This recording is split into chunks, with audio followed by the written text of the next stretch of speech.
Ô, gente, Roberto Relubíscaro aqui, a minha franquia preferida de todos os tempos, disparado, entre todos os subgêneros, é Sexta-feira 13. Eu gosto de todos os filmes, exceto o 9, que eu abomino. Por quê? Porque não é o Jason que está ali. Mesmo que no primeiro filme nem seja o Jason, né, o assassino, é a mãe dele, mas a presença do Jason está em todo o tempo. O pior é o 9. Por quê? Porque eles inventaram uma mitologia estúpida de que parece que o espírito do Jason passava de pessoa para pessoa. Então a gente não tem o nosso assassino mascarado matando gente. Você tem outras pessoas numa parte do filme. Isso me irrita profundamente. Isto posto, eu devo imaginar que muitos fãs da franquia Duro de Matar devam detestar o quinto e último filme, né?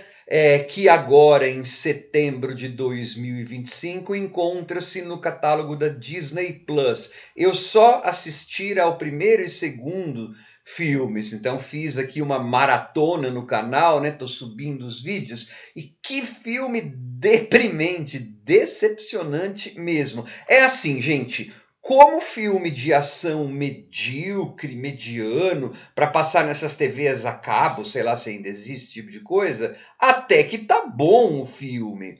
Mas a gente tem que imaginar que isso está dentro de uma franquia. E você tem uma personagem que foi muito importante. Eu já falei sobre isso em todos os vídeos, né? Só que antes de continuar falando sobre essa porcaria, né? Para padrões de Duro de Matar, né? Isso aí é duro de engolir. Eu gostaria de convidá-los a se inscreverem no canal Robertando, curtir os vídeos, compartilhá-los. Agradeço bastante. Cada filme que eu vejo do Duro de Matar, eu tento apontar aqui os elementos que tornam essa franquia tão importante e os elementos que tornam a personagem do John McClane e a própria história familiar e orgânicos dentro da própria franquia. Exemplo, quando eu falei do 4, né, que tem fãs, eu sei que também não gostam e tal, falei, olha, a personagem está mais velha, então quando a gente fica mais velho, você fica um pouco mais rabugento. Então tudo bem, essa personagem está envelhecendo, até que faz sentido a maneira como se comporta tal. No 5 isso é indefensável, não dá. Ele até fala algumas coisas, gente, ele deve. A personagem, sei lá, umas 10 vezes. Tô de férias, tô de férias, tô de férias. Que enjoei, que vitrola quebrada, disco riscado quando a gente era criança falava. Nem para ter criatividade nos one-liners, nas tiradas que ele dá, tem. A personagem do John McClane tá assim, asfixiada em um monte de coisa, em uma escrita muito mecânica, em uma escrita muito medíocre e numa direção muito entrecortada. Nossa, aquelas shake cams, né? Tem uma puta sequência de perseguição de carro. Nossa, dura 200 horas. Mas assim, não tem muita graça, porque primeiro que aquele caráter de cotidianeidade do John McClane foi embora. Ele passa por todas aquelas coisas como se ele fosse um cartoon, como se ele fosse um desenho animado. Ele despenca de prédios, ele e nunca se machuca, nem grita de dor. E quando ele vai falar as tiradinhas dele, ele fala pro nada. Em aquelas câmeras que ficam balançando, um filme que tem, acho que se não me engano, duas sequências com um helicóptero. Olha que falta de criatividade. É um filme, o espírito desse filme é medíocre. É espírito de filme, na época falava direto para vídeo, devia ser direto para DVD já, né? Mas ele deve ter ido para o cinema, porque era, ó o nome, Die Hard, tem o nome da franquia, tem o nome do Bruce Willis. Deve ter ido no cinema, deve ter lucrado, mas o espírito dele não é de Die Hard. O espírito dele é de filmeco C, né? Genérico, direto para vídeo. Mas a história é assim, o John McClane vai para a Rússia e eles não aproveitam nada de estar na Rússia. Podia ser em, sei lá, Salt Lake City, qualquer lugar. Eles vão para Chernobyl, mas a parte que podia ser aproveitada cenicamente não é. Né? Então ele vai para a Rússia para salvar, supostamente salvar, o filho dele que estava em perigo. Mas aí ele vai descobrir que o filho dele, na verdade, é um espião lá, né? E ele vai tentar restabelecer o contato com o filho. Mesma coisa do 4, só que piorado, porque no 4 era a filha, né? Que ele ia fazer esse negócio de restabelecer contato. Agora é o 5. Piorou até nisso, por quê? Porque, por exemplo, nos filmes em que o John tem os sidekicks, né, os coadjuvantes, sempre são divertidos. O Samuel L. Jackson, mesmo o 4, aquele nerdzinho lá no final, ele era meio medroso, assim. Esse filho dele, que é o coadjuvante, então, o sidekick, né, desse filme, inexpressivo. Nem sei quem que é o ator, pode ser até bom, mas o papel que deram para ele não tem nada a ver. E aí então você tem o John lá na Rússia, a quem que a gente achava que teria que ser defendido, na verdade é o bandido. Aí vamos para o vilão. Os vilões de Duro de Matar sempre muito legais.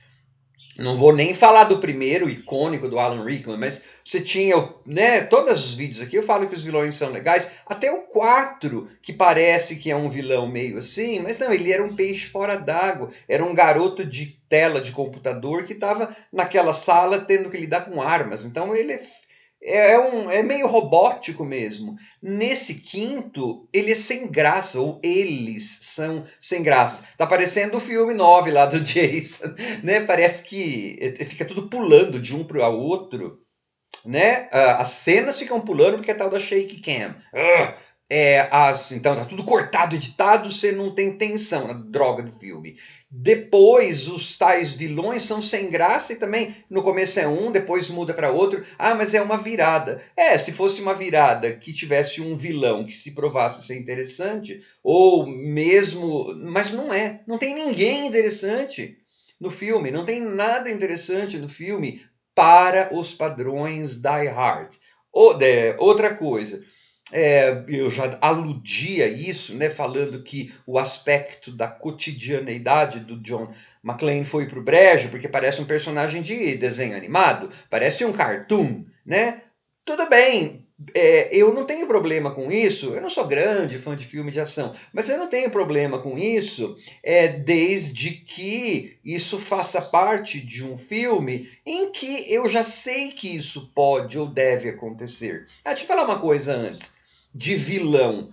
Você tem vilões memoráveis, por exemplo? Eu não sou tão fã de filme de ação, mas eu me lembro lá de um filme do Stallone, eu acho que é que ele tá na neve. Tem um vilão lá memorável naquele filme, do ator lá que depois foi fazer o Churchill. Esqueci o nome dele agora. John alguma coisa. Adoro ele, mas esqueci o nome, tá ficando velho. Né? Que trabalhou no Third Rock from the Sun, aquele era o ET lá, um monte de coisa. Talvez me lembre, né? Trabalhou e foi um dos serial killers no Dexter e tal. Então, assim, você cria vilões memoráveis, mesmo que a gente esqueça o nome do ator, né? Em qualquer tipo de filme. Esse Duro de Matar, que tinha uma tradição de vilões memoráveis, falha nisso. Mas aí, voltando lá no que eu estava falando, da cotidianidade, falei que isso morreu nesse filme e tal, né? Parece um cartoon, parece um super-herói. Beleza, podia ser. Só que nem a parte da emoção aí vai. Lembra nos outros filmes que eu também disse que, puxa, tinha hora que ele chorava, né? Porque o John Candy é um policial. John McClane, né? John Candy. Tô tentando lembrar o nome do ator né, que eu falei, e John Candy era um ator.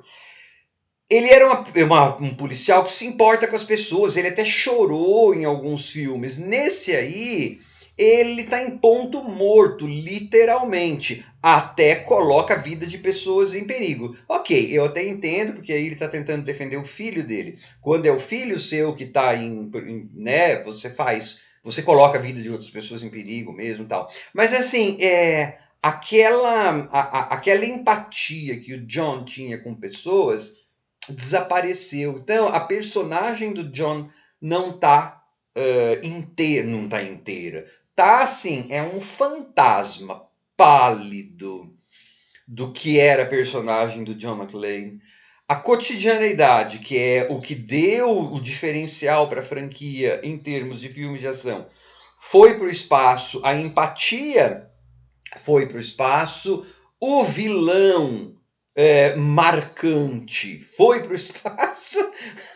O sidekick, o coadjuvante engraçado ou que pudesse, né, contribuir para o filme, foi para o espaço. Não tem nenhum elemento que torna o Duro de Matar clássico que esteja, não vou dizer nem bem feito, que esteja medianamente feito. Tá tudo mal feito para os padrões de Duro de Matar. Então acaba sendo um filme medíocre.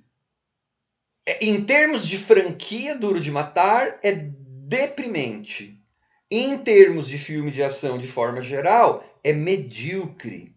Porque aquelas câmeras balouçantes, a história convulsionada que perde toda e qualquer oportunidade de tirar um caldo do ambiente onde ela está sendo, né, feita. Eu falei lá do herói do outro filme, do filme de Stallone lá, do ator que não lembro o nome, John... será que é John mesmo? Sei lá, tô com a carinha dele, adoro ele, não lembro. Para falar, olha, tá vendo? É um filme que nem é de franquia, não é amado, mas tem um cara que eu nunca esqueci. Você fala, você esqueceu o nome do ator, isso é outra coisa, mas eu lembro do herói, eu lembro de tudo. Né? Agora, esse Duro de Matar não consegue fazer nada disso. Então, tá louco? Que filme ruim, hein? Sem criatividade. Eu fiquei muito entediado, porque não tem tensão. Tensão. É claro que eu sabia, sempre soube, que o John não ia morrer, o filho dele não ia morrer, né? Mas pelo menos para manter o interesse da gente, você tem que se importar com as pessoas, tem que se importar com o que está acontecendo. Eu não estava me importando com nada, porque o filme não é bem editado, não é bem escrito, não é bem atuado. Aff, Maria, que filme porcaria esse filme. Credo. Tchau.